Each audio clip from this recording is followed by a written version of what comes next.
Welcome to our 8th episode of Unfiltered. I'm Rachel Sheppard, Director of Global Marketing here at Founder Institute, and I'm joined in the studio today by Mike Suprovici and Dustin Betz. You guys want to introduce yourselves?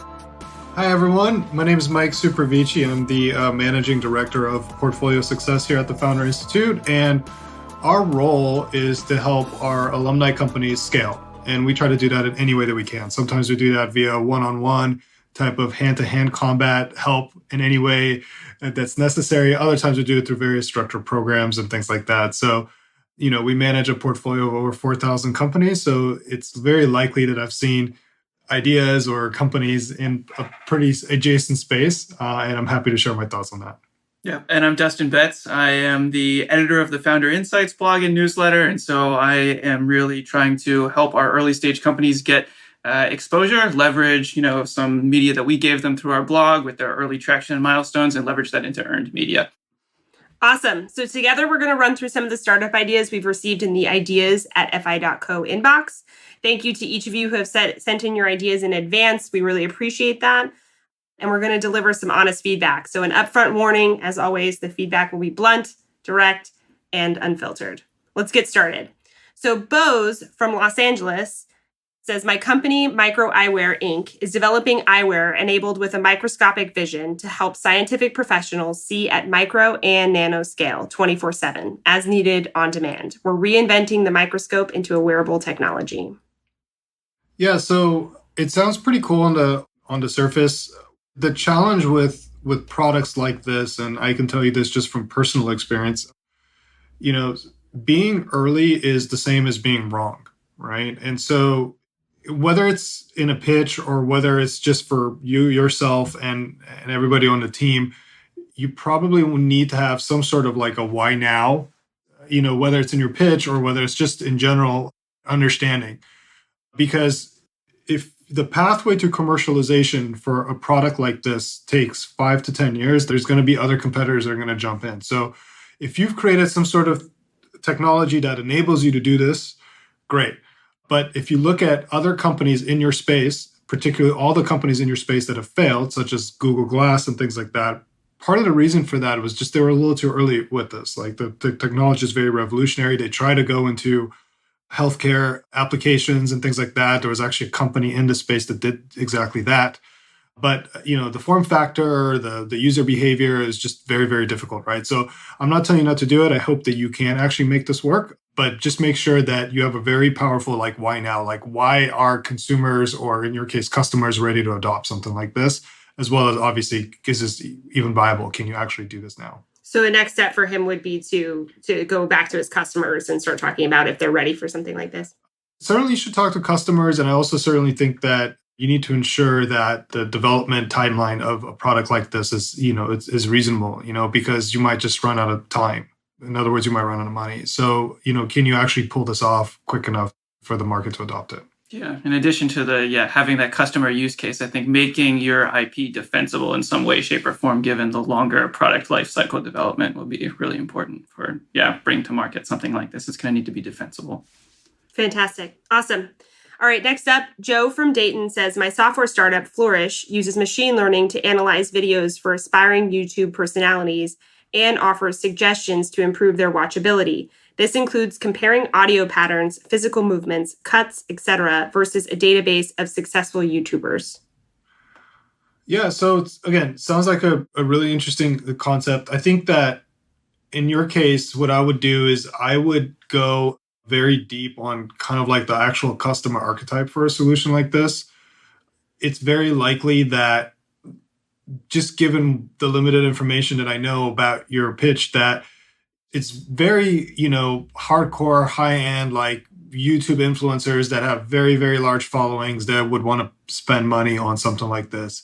And if that's the case, then the way you price it, the way you get this in front of them is going to be fundamentally different than the way you would get it in front of, say, like a hobbyist or a person that's just kind of trying to get started and things like that so they can improve, right? So if I were you, I would really, really try to hone in on who you're going after with this. Are you going after like the high-end, like YouTube influencers that are trying to consistently add more and more people to their channel, or are you going after folks that are just kind of starting out? I think that would be a first step. Awesome. Yeah, I think honing in on what their follower count is, what their real pain point needs are for somebody who's, if it's not because selling to a really big YouTube influencer, somebody who already has a huge audience, I could imagine might be more like a B2B process actually. Whereas if you go and you're really looking at the more user-generated creative type content that's more organic, maybe on YouTube, I think that their needs are going to be, very, very different.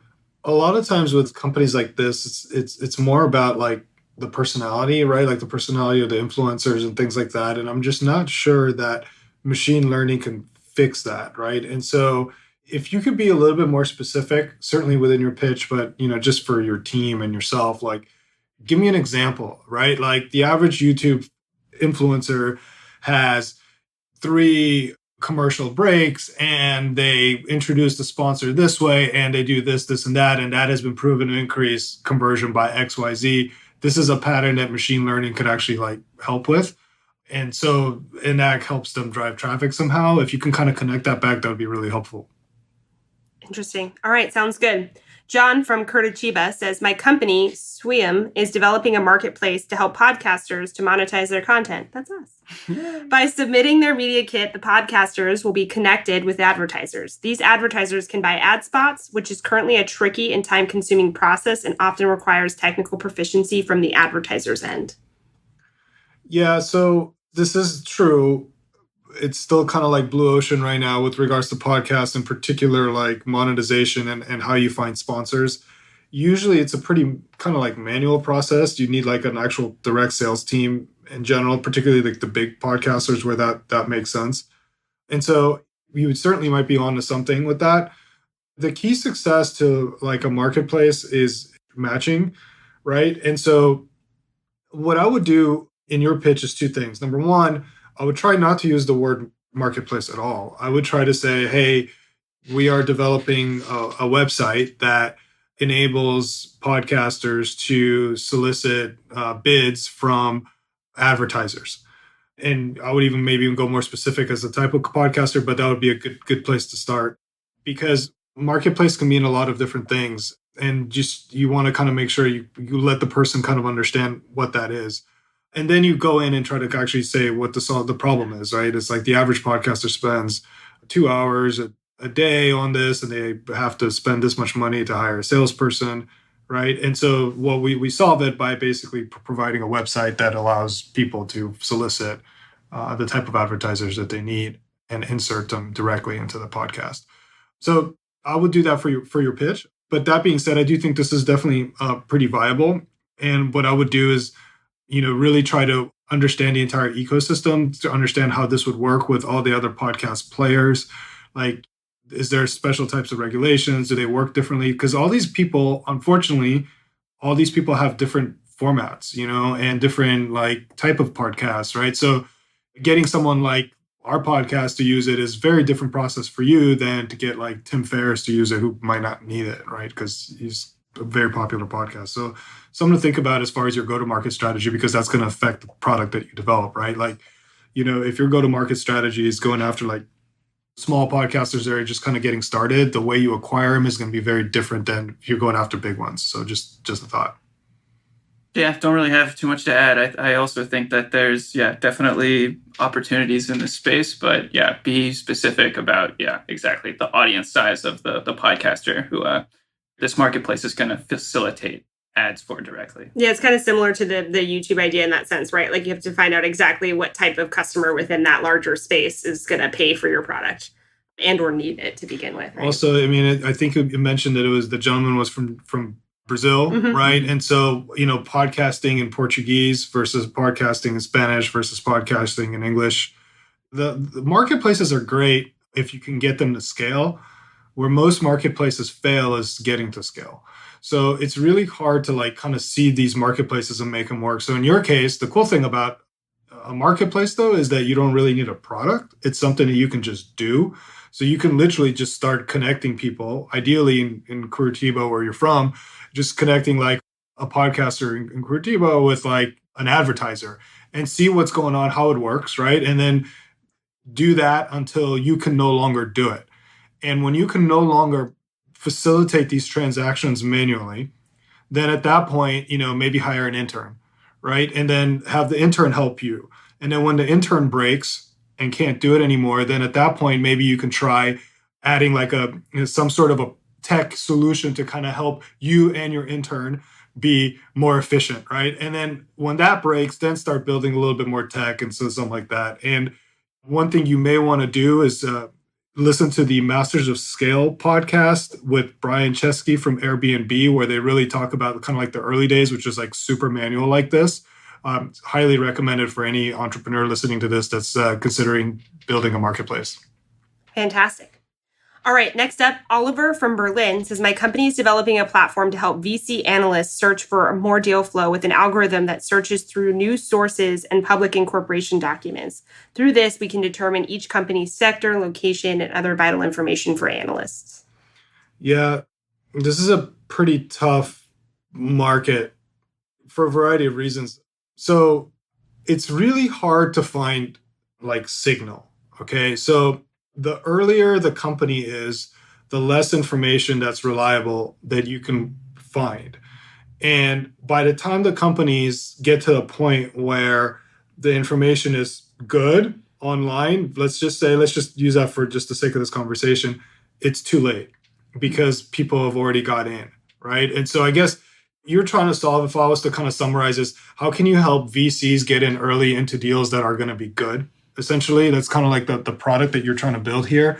And it's a really challenging thing to do based on data, right? Just based on things that you can crawl on the web, right? What I would do if I were you, at least in your pitch, to make this a little bit more convincing is give me an example of some signals that you have seen that correlate to potential company success. Like we crawled Crunchbase and we saw that this company added a VP of operation from XYZ company, and that we believe that that's something that should be surfaced, and that surfaces it to like the analyst and does that. Okay.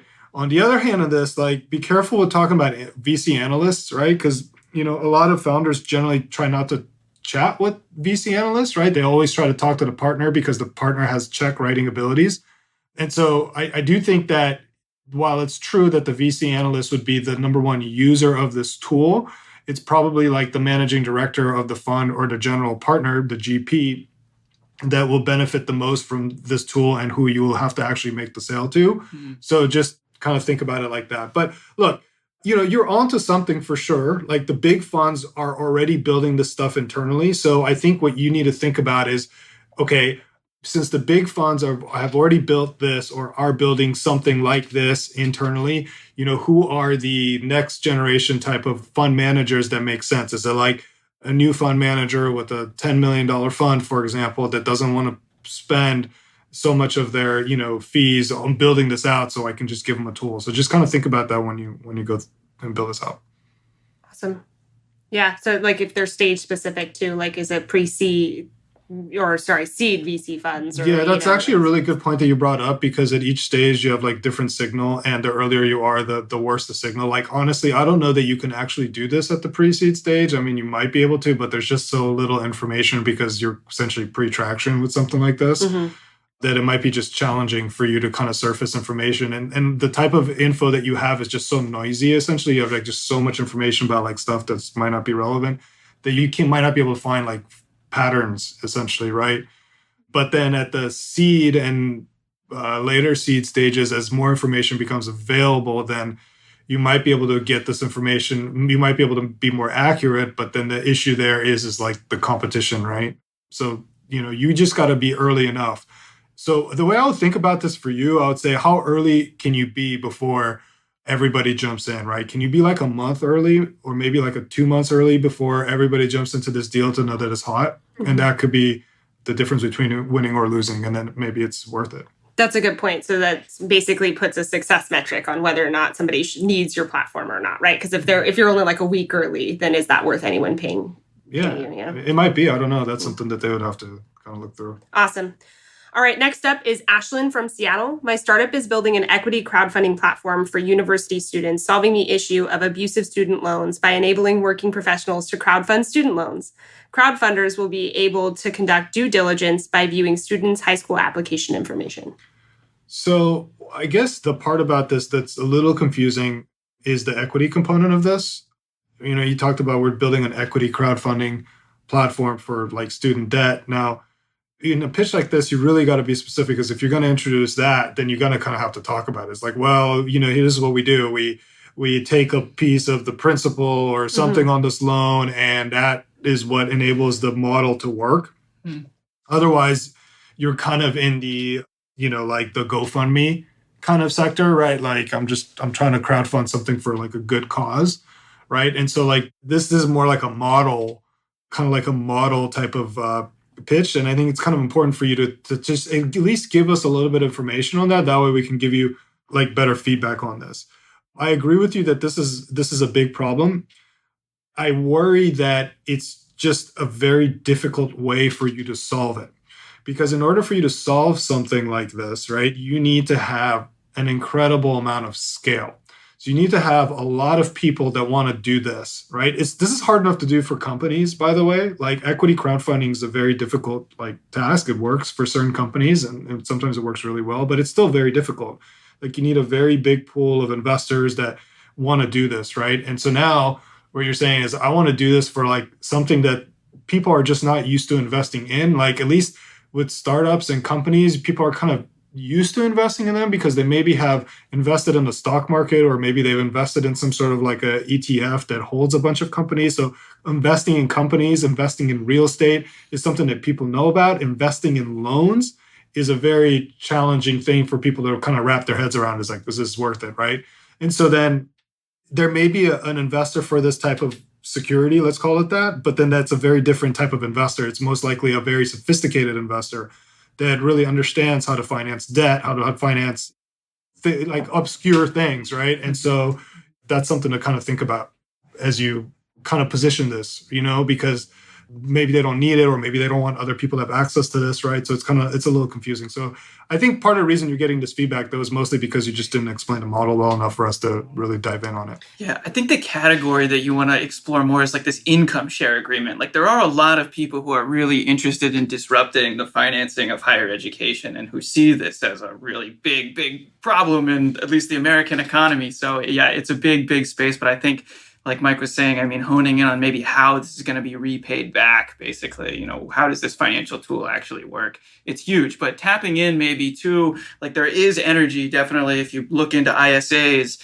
into this income share agreement type financing. And yeah, there's got to be communities out there, but I think you're going to have to tap into other people who are really interested in this, like Mike was saying, because it's just fundamentally like it's pretty crowded. It's really complicated, but other people are interested. So you're going to need a lot of momentum if there's going to be a bunch of investors, getting financing little pieces of your college education. Yeah, the first thing that came to my mind was the Kiva model. So Kiva, how like you can take like $50 that would just be sitting in your savings account and you put it towards a micro loan for somebody who's going to use it to make, a bunch of jackets and sell them in their local market in like Afghanistan or something like that. Like that's a model where you could sort of replicate that in this way and say like, is it small loans? Are these people making small loans as professionals? Like if I have $100 I'm sitting on, can I give that to a student who could then pay me back later? But what does the payout rate look like and stuff like that? So I think we're all on the same page. We would like to hear a little bit more about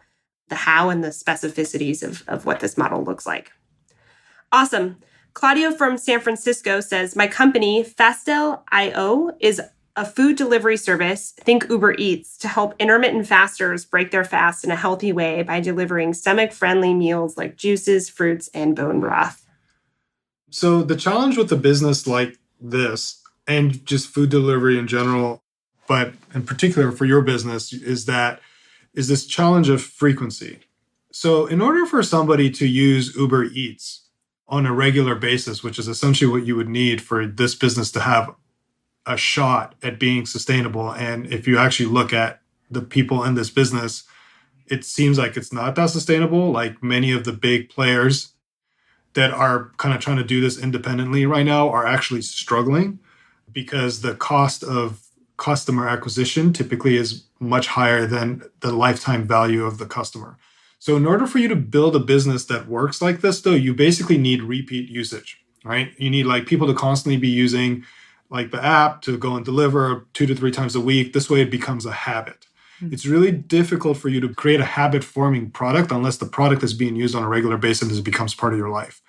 And the challenge that you have with this is that intermittent fasting, usually most people will do these type of intermittent fasting things maybe on like for a small part of their life. Maybe it's like for a month, maybe it's for 3 months, sometimes it's less, depending on how you, I guess, the program that you're following, right?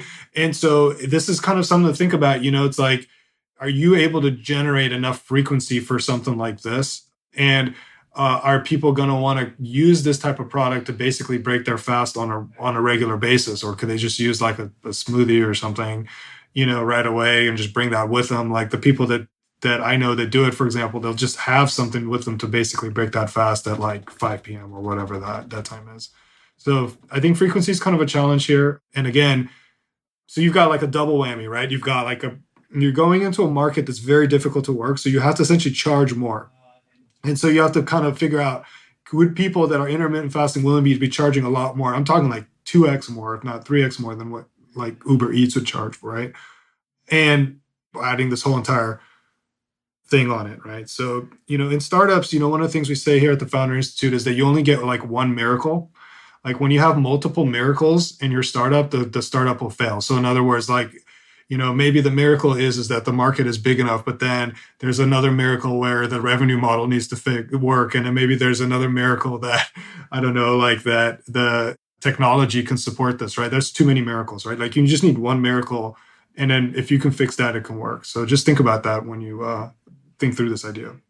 On the plus side, I think that the niche kind of user case makes this interesting, that it is specifically for intermittent fasters, that, in the word intermittent, there's some time period of whatever's in between. I don't know that much about intermittent fasting, but I like how specific the use case is. And I can sort of imagine building a direct-to-consumer brand where, maybe it's a ghost kitchen or whatever, where like you're actually producing the stuff too. And maybe that makes the unit economics somehow work.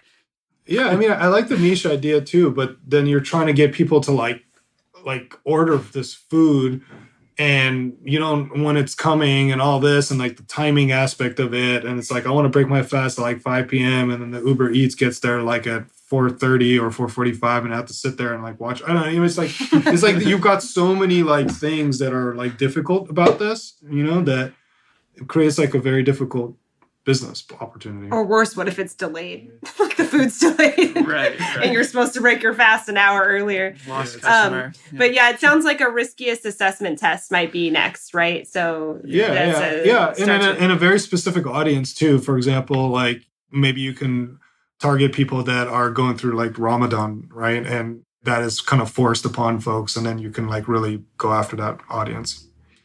Fantastic. All right.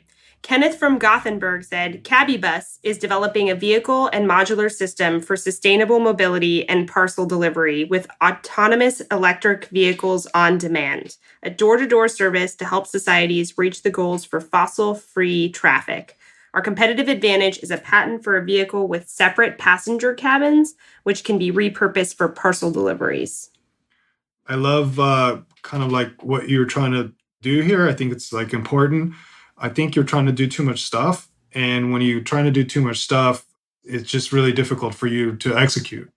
One of the biggest advantages that you have as a startup is that you can do one thing and you do that extremely well. All of your competitors are so big that they're like already kind of unfocused. They're working on other things. But even so, I mean, we just got done talking about like Uber Eats, right? Like if you look at like what percentage of Uber's business is Uber Eats, I think it's like in the single digits or something like that percentage. I haven't looked at their S1s lately, but like it's a very small subset of the business, right? So they're basically, it's still that one thing that's going to work. So it's either going to be like the passenger thing or like the delivery thing that's ultimately going to be the thing that's going to work for you, even though like the idea can scale to this, right? So narrowing this down would be really, really helpful. Another thing is that you're not really solving a problem for a market. You actually can't. Like, it's like, I want to solve global warming. I mean, one person, one company can't solve global warming even if they wanted to, right? You solve a problem for a customer archetype, right? So this is like a person that, or an entity that will give you money for your vehicle. right? And so as you build your pitch and like all of your tests and things like that, you want to kind of start with the customer in mind. So who's the customer? Is it like a school district? Is it like a Amazon, right? That may need something like this. And then go into like, is it Smart cities. Yeah, if it's like a city, right? And then that affects everything that you do, right? Like, Rachel just talked about the smart city example, right? The sales cycle on a smart city is like 12 to 24 months to close one, right? So can you sustain that long, right? If not, you don't have a business, right? But if you do, then maybe that's good because then you have lock-in. You're in that city for like the rest of your business's life, essentially, right? Because they're not going to rip it out. So just something to think about as you kind of build this out. Awesome. Okay, we've got one more. Brian from Pittsburgh says Martian Technologies designs intelligent control systems for missiles and rockets. We have struggled to secure contracts with the DoD and NASA, and we are considering shifting our business model strictly towards the development of a patent portfolio for intelligence, defense, and space technologies. Well, I think that just because you struggle with NASA, that doesn't mean that there aren't other customers out there. I mean, I think if you were to look at it like holistically, space is arguably the biggest market in the world because it's space, Literally the biggest market. Literally. And you're going to start seeing a lot more launches, a lot more things like that coming out, right? And so if you are developing a system to help smart missiles, right, there's conceivably going to be very many like launches and things like that are going to happen. And maybe there's private operators that can make sense. In addition, a lot of these folks that are trying to win contracts with NASA and things like that usually need a much more like complete end-to-end solution. And it's very rare that like the satellite provider also has like the launch component or the launch component has like the satellite provider, but you kind of need all of them to basically win this like proposal for NASA. So maybe your potential customer could be like someone that's trying to win on one of these bids and actually has a realistic shot at winning it.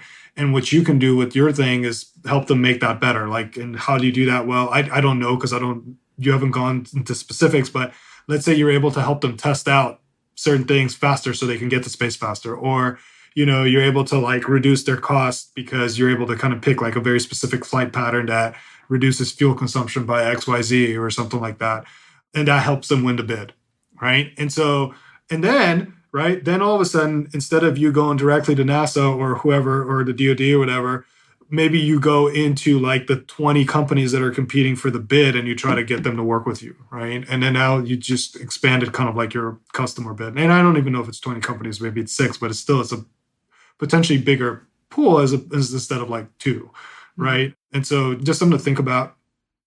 The patent portfolio thing is kind of a tough business, right? Because you're kind of like no longer in the product business, which seems to be like your core competency. Otherwise, you probably wouldn't have gone down this path.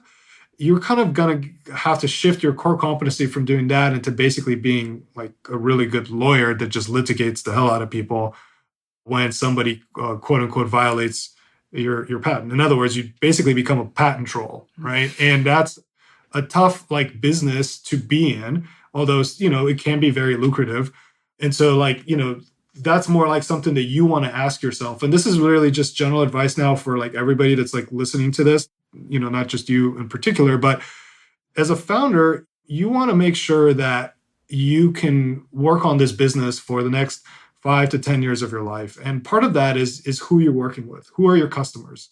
What do you want to wake up every day and deal with, right? And so if you don't like working with a very specific customer archetype, and that's kind of suboptimal for you, because like the worst thing that can happen for all of you on this podcast is to actually have a somewhat successful business.